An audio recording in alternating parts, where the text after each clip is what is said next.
Hello, ladies and gentlemen. My name is Andy Hunsaker, comics editor, Crave Online. With me is the lovely and talented Darwyn Cooke, who is currently working on Before Watchmen, the controversial prequel to the original Alan Moore, Dave Gibbons effort.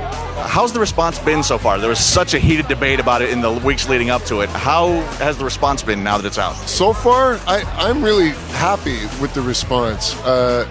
Some of the things you see online led me to believe that it might have been a bloodbath when it came out, and we found, a lot of people really responded well to it. This is a very storied piece of work, so the notion of just committing to getting involved in something like this without any idea of what I would do with it, that's suicidal.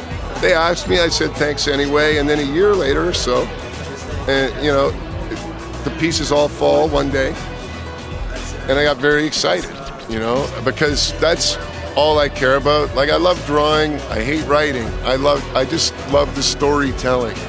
And once I've got a story that I'm excited about, then then I'm in full bore. So I phoned Dan right up and said, "Is that still open?" And he said, "Yeah, man, we're waiting for you." And I said, "Okay, well, I've got it now. I've got it. Let's do it." And I pitched it out to them. And I was, just saying earlier, Dan and I have known each other a long time. I've never seen him get excited about anything I've ever told him. But when I pitched this thing out to him, he was as excited as I was.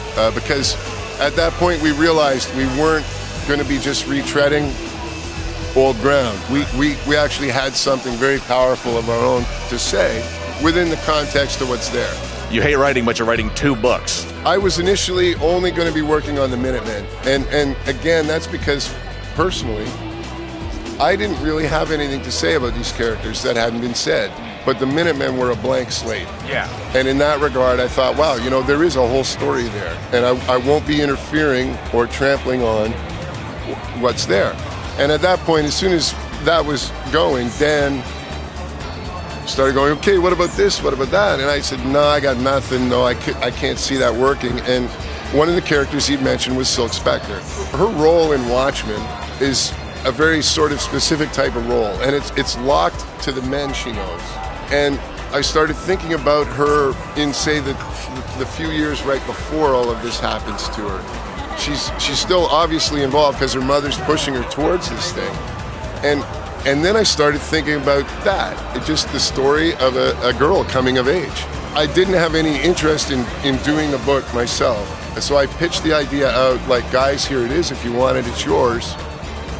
And Dan said, "Well, you've got to do it." And I said, "Well, I'm not going to do it." And he kept at me, and I thought, okay, this will get me off the hook. I said, "I'll do it if you get Amanda Connor." Amanda's one of my best friends, but I had no idea what she thought of Watchmen or whether she even had any interest. And it turns out she knows more about Watchmen than I'll ever know.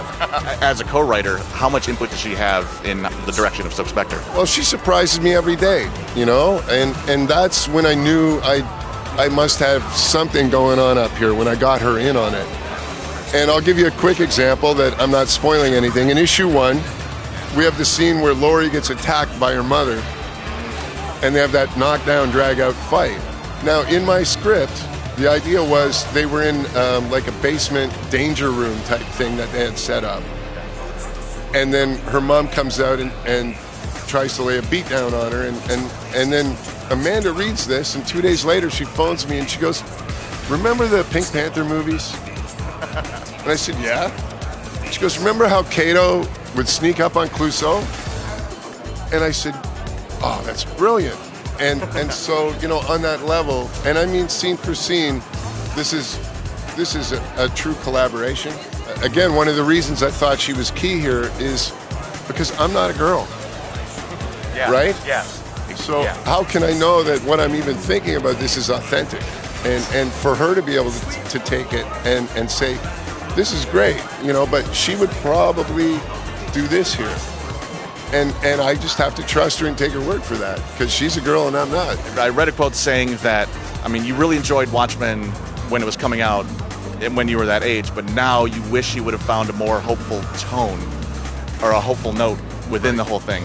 I think probably the one part of Watchmen that didn't work for me, and flame on, internet, was we basically are trading one sort of fascism for another. It's Ozymandias's plan.